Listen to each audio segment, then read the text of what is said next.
I'm Jessica. I live in Tadsford, Pennsylvania, and I'm living with eosinophilic esophagitis.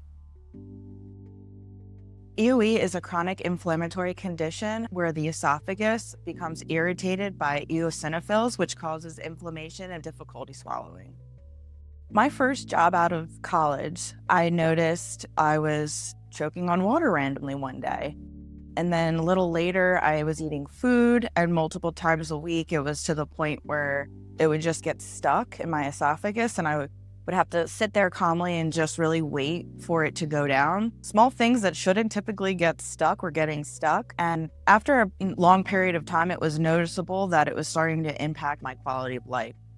So I went to the GI doctor, and he had told me after an endoscopy that I had a lot of ulcers and that I really needed to change my diet for about 1 month to see if that would clear out all the ulcers and everything else. I did that and my results came back better, and I was diagnosed with GERD and acid reflux.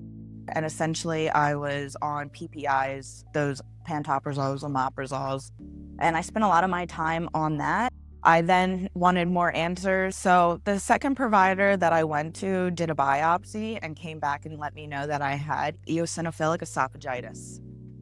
At that point in time, they had let me know that it was rare and that I could try steroids. None of that showed any valuable results for me. I was still having impactions. I was still constantly choking on water, which is terrifying. And it wasn't until the latest medication came out that really put me into remission and saved my quality of life. This drug that I'm on is a specialty medication, which means you have to work with a specialty pharmacy to get it delivered to you. With specialty medications, there's a lot of delays and challenges because we're working with the healthcare provider, the insurance company, and the specialty pharmacy. There's a lot of challenges and pain points for the patient. About every 3 months, there's an issue.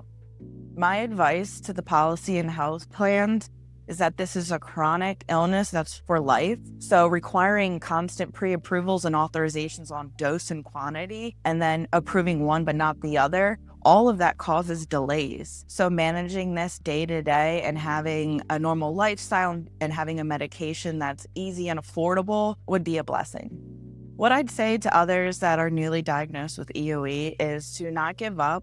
There's a lot of research and information out there for this, and to just be an advocate for yourself. I would absolutely recommend that anybody that's involved in EOE or has EOE to participate and volunteer at American Partnership for Eosinophilic Diseases. There is a great community and a plethora of resources that really help support your journey. I'm Jessica, and I'm living with eosinophilic esophagitis.